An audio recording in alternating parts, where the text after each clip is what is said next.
This is Pet Life Radio. Let's talk pets. So why do seagulls live near the sea? Because if they lived near the bay, they'd be bagels. Welcome to Wings and Things, where you'll find real answers to real questions about everything you want to know about pet birds. Care, feeding, bird products, travel, and more. Everything to make your frequent flyer a happy camper. From parrots to parakeets, cockatiels to cockatoos, you'll have a bird's eye view of everything there is to know about your fun, feathered friends. So, spread your wings and get ready to fly with your Wings and Things host, bird expert and author, Susan Chamberlain. Hello, welcome to Wings and Things on Pet Life Radio. I'm your host, Susan Chamberlain, and we've got plenty of avian announcements and information to talk about during this segment. We're going to talk about simplifying spending. Is your bird costing you too much? Are you spending too much money on all kinds of bird things that your parrot doesn't even use? We're also going to talk about conures, those chatty little clowns, the lively little birds, just like Ratchet, who's on this program sometimes. And then we'll talk about a parrot society that comes to the rescue of abandoned parrots, right here on Wings and Things on Pet Life Radio. Sitting on a branch overlooking the parking lot, the pigeons watched as a Mercedes pulled in below them. What do you think? One bird said to the other. Should we put a deposit on that car? Stay perched. Wings and Things will be soaring back right after these messages. What if you could protect the life of your cat with something so simple and affordable that you already use every day? Get ready for the evolution of kitty litter. It's Pretty Litter. Along with all the features you've come to expect from your kitty litter, Pretty Litter's patented and scientific formula will also monitor your cat's health and detect illnesses early while providing industry-leading odor control. 2 kitty litters, same cat, same price. But there's one important difference. Pretty Litter reacts to your cat's waste by detecting health issues simply by changing color. And the key is that Pretty Litter detects these issues before your cat shows symptoms of physical illness or pain, likely saving you major dollars in vet bills while protecting the health of your cat. What do you think, little guy? Ready to switch litter? Pretty Litter. Colorful insight into your cat's health. Go to prettylittercats.com/cat101 or use coupon code CAT101 to get 20% off your first subscription order.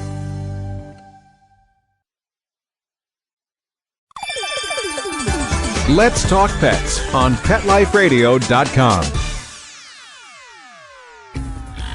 A Frenchman walks into a bar with a parrot on his shoulder. The bartender asks, "Where did you get that thing?" The parrot replies, "In France. There are millions of them." Don't have a canary. Wings and Things is back with more great words on birds with your host, Susan Chamberlain.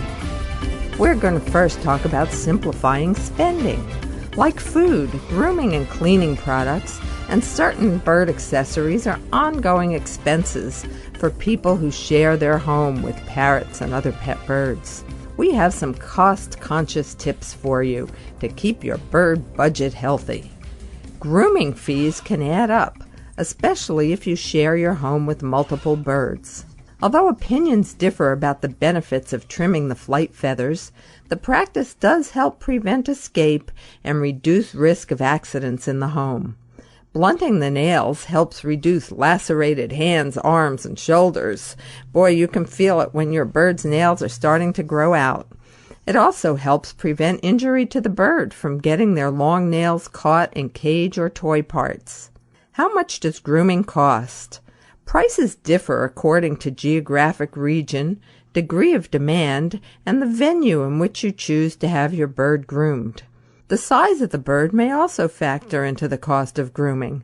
Macaws and cockatoos are often more challenging to a groomer than budgies are, hence the higher cost.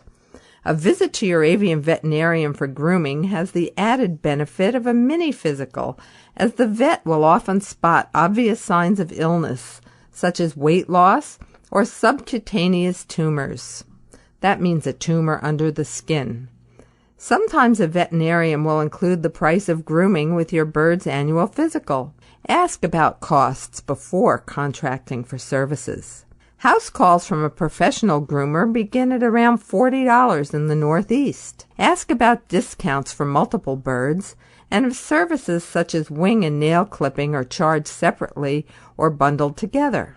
Advantages of in-home grooming include lower stress levels for the bird because the bird is in its own environment and there is no exposure to other birds. Bird stores often offer grooming services, sometimes on scheduled days.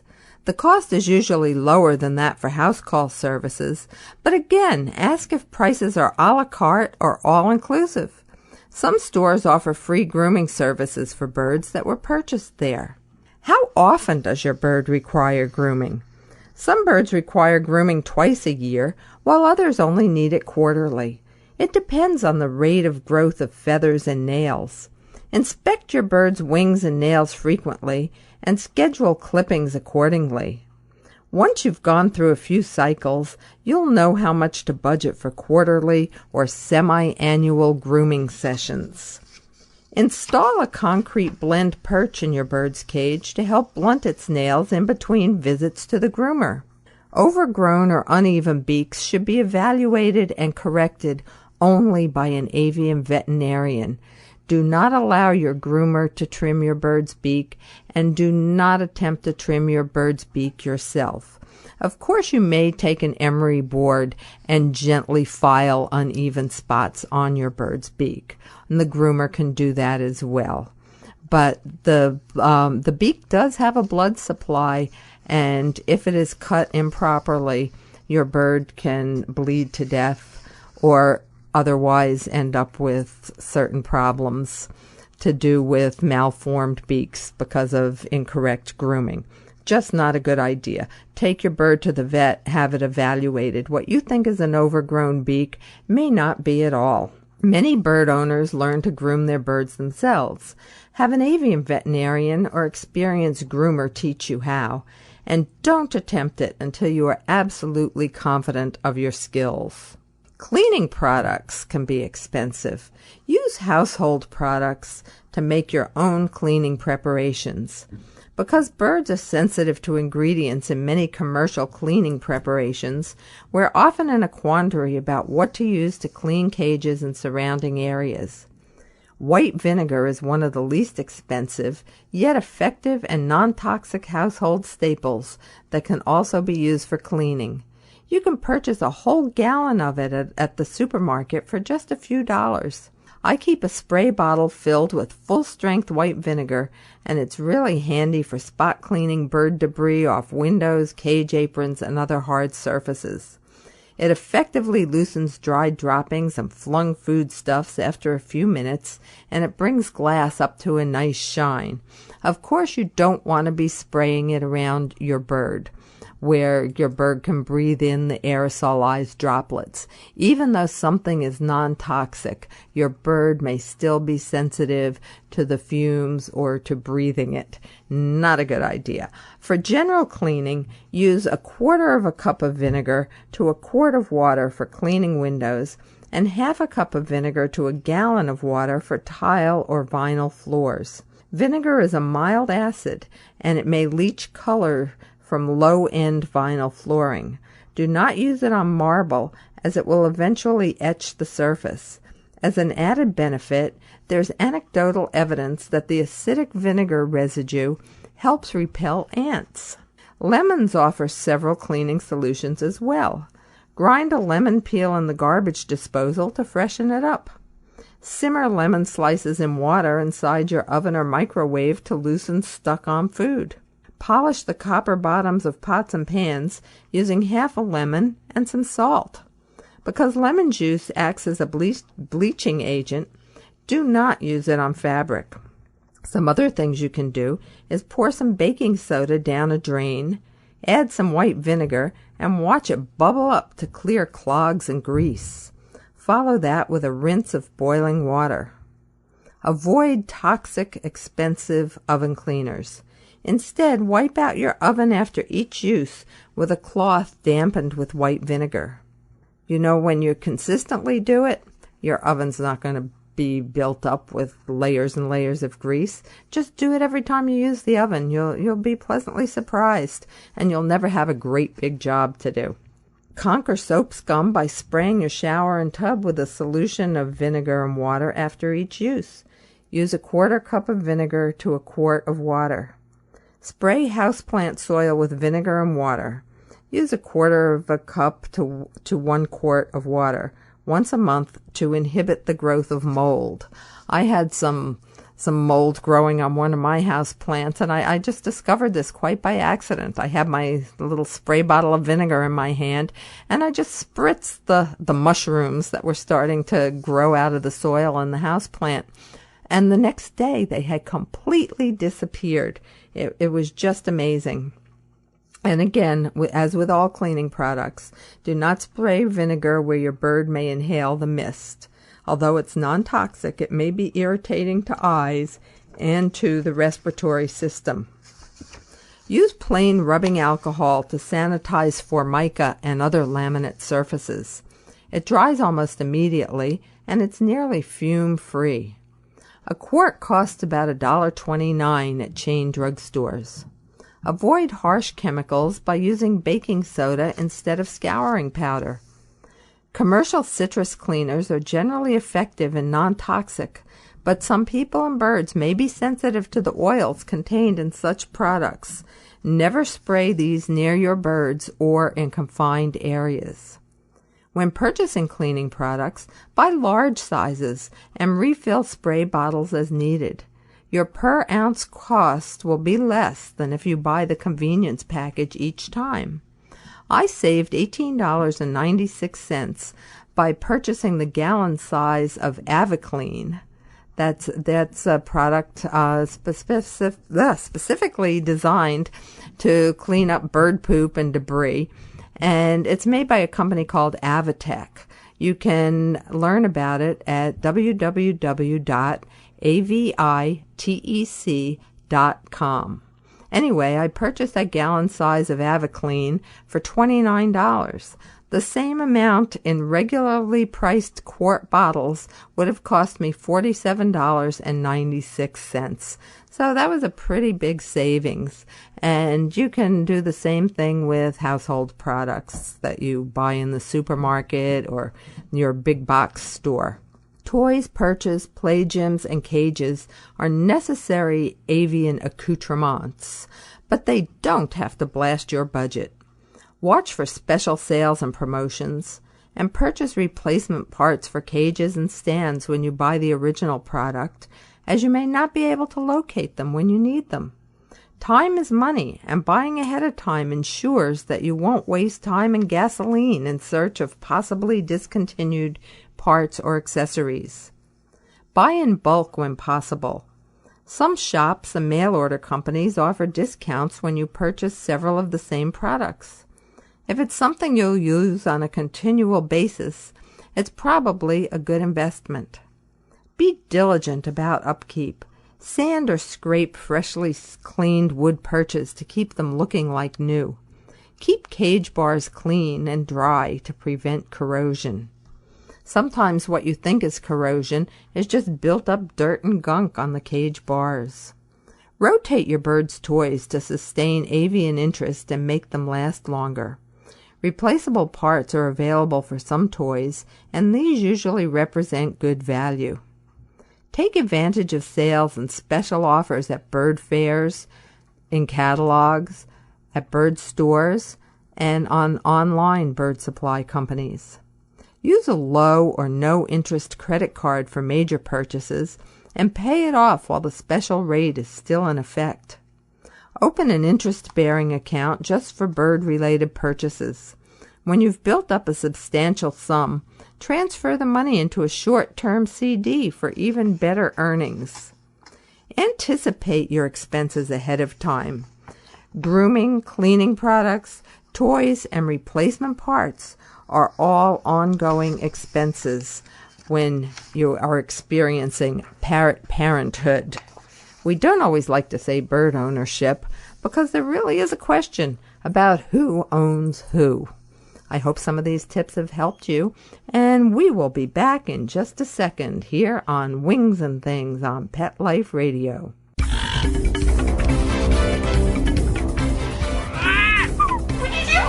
Stay perched. Wings and Things will be soaring back right after these messages. Put on a perfectly possum pet party. Having an awesome birthday or adoption day celebration for your four-legged pet. Great memories and Instagram-worthy photos. They're available in 2 colorful themes, tropical and fireman. It's a dog's life. Celebrate it with Molly and Bandit Pet Party at mollyandbanditpetparty.com/petlife. Let's Talk Pets on PetLifeRadio.com. A Frenchman walks into a bar with a parrot on his shoulder. The bartender asks, "Where did you get that thing?" The parrot replies, "In France. There are millions of them." Don't have a canary. Wings and Things is back with more great words on birds with your host, Susan Chamberlain. Welcome back to Pet Life Radio. We're going to talk about conures today. Those are those sleek, hardy little people in bird suits. They're curious, intelligent, playful, and outgoing. Before captive breeding and hand rearing were the norm, conures were a noisy, unruly bunch. In fact, the Nande conure was the bird that people most regretted purchasing in a survey that we did at Bird Talk magazine probably 15 years ago. But today, conures are still inclined to be noisy.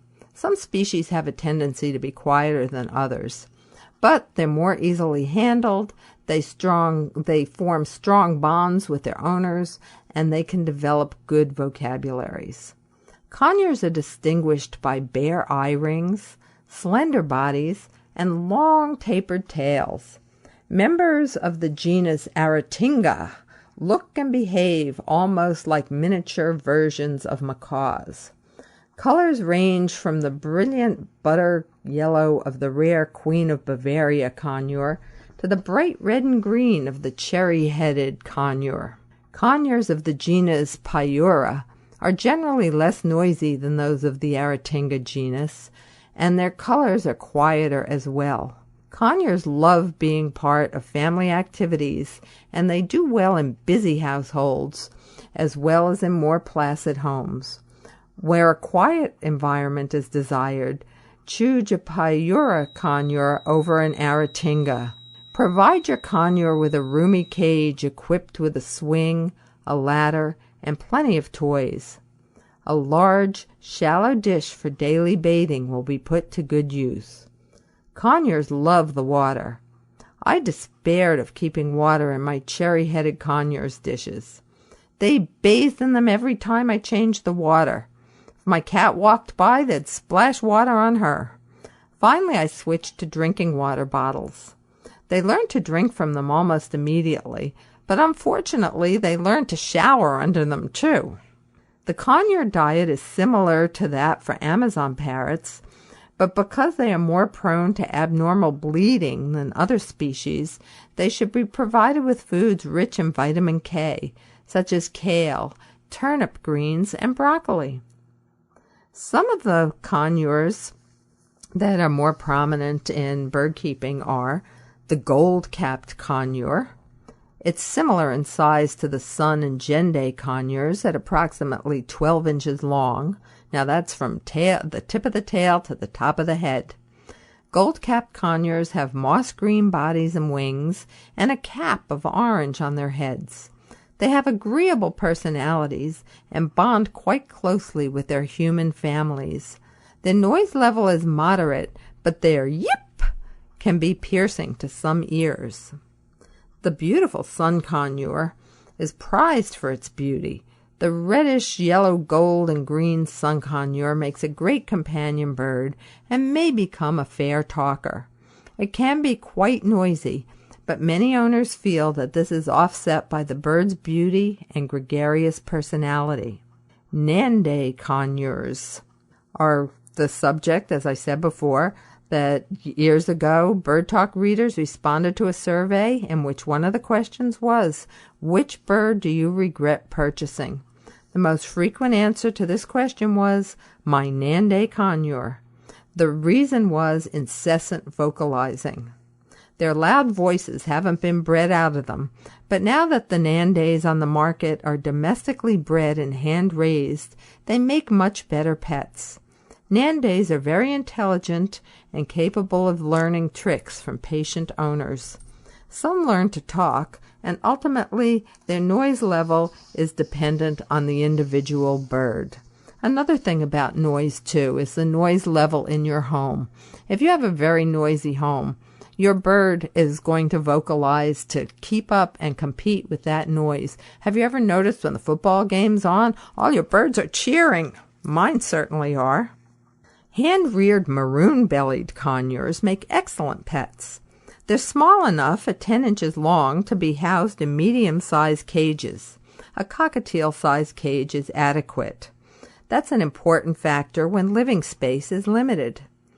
The maroon-bellied's quiet demeanor makes it ideal for apartment dwellers. Talking potential is fair, but the personality of this little green maroon-bellied clown will captivate the conure fancier. And conures, they're just so much fun. They eat a lot, they love the water, and they can certainly be good pets for everybody. They're quite hardy, but the one consideration you need to take into account here is noise. Well, thanks for listening to the conure segment. We will be right back. We're going to be talking about rescuing abandoned parrots here on Wings and Things on Pet Life Radio. I'm Susan Chamberlain.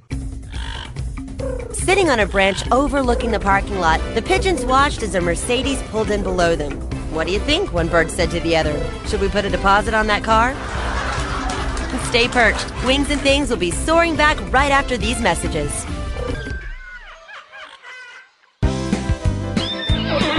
Stop what you're doing and start horsing around. Every week on Pet Life Radio, horse expert and award-winning rider Audrey Pavia will be trotting out great tips on feeding, breeding, and more on everything equestrian. So set a spell and say hey to Audrey and get ready for a darn tootin' galloping good time. Every week on Horsing Around, on demand, only on PetLifeRadio.com.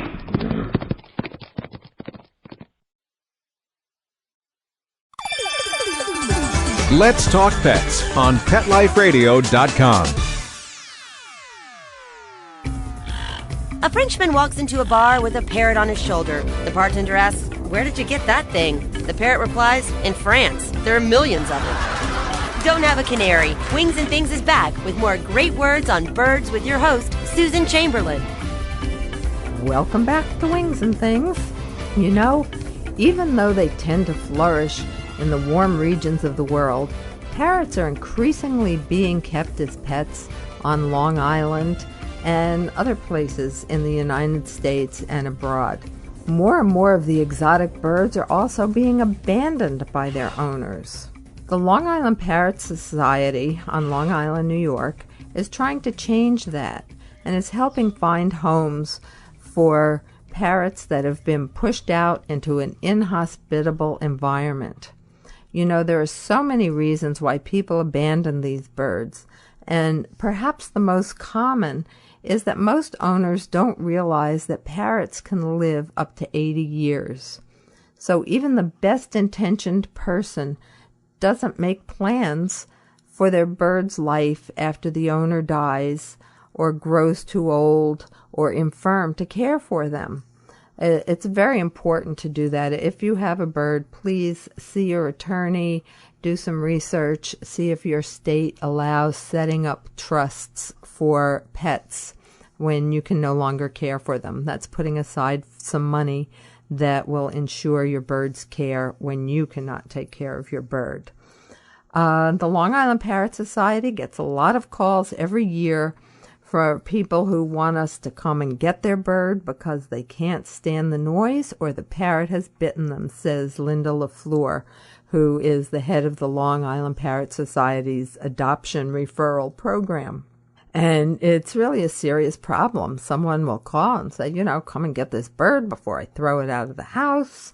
One woman had a cockatoo living in her car because her husband couldn't stand having the bird in the house. The stories are just absolutely amazing.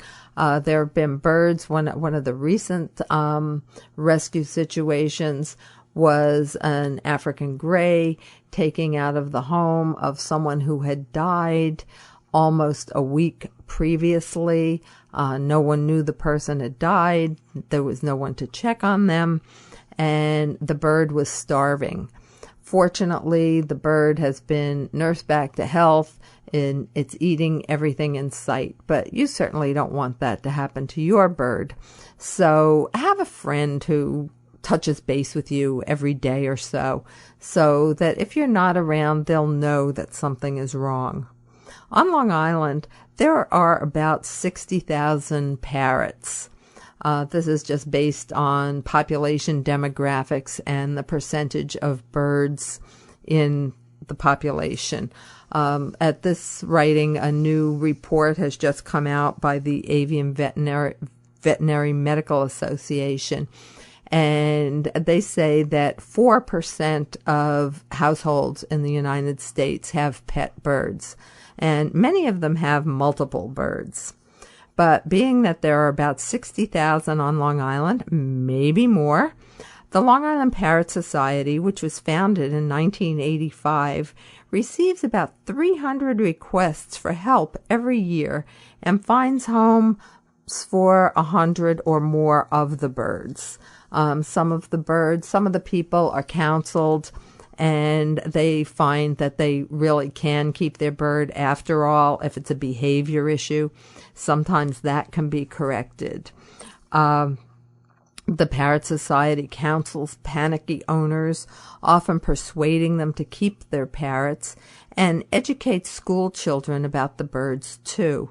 The hope of our birds' future is in our youth, because they are the ones who are ultimately going to be taking care of them. The Parrot Society is really busier than ever. Linda LaFleur says when owners are about to give up their birds, first we try to counsel them and see if they can keep the bird or just try again. If that fails, we then try and match the bird up with good candidates who are looking to adopt a bird. The increase in abandonment went hand in hand with the rise in popularity of parrots. According to Linda LaFleur, people tend to see birds on TV, and they seem sweet and big and colorful, and that is very tempting. I mean, who wouldn't want a beautiful tropical bird riding around on their shoulder and interacting with them? What they fail to forget is that bird on the shoulder is also pooping down the back of your jacket and leaving a mess of seed and other food all over the place. Everybody feeds their bird on their shoulder, of course, don't you? But it's not that easy.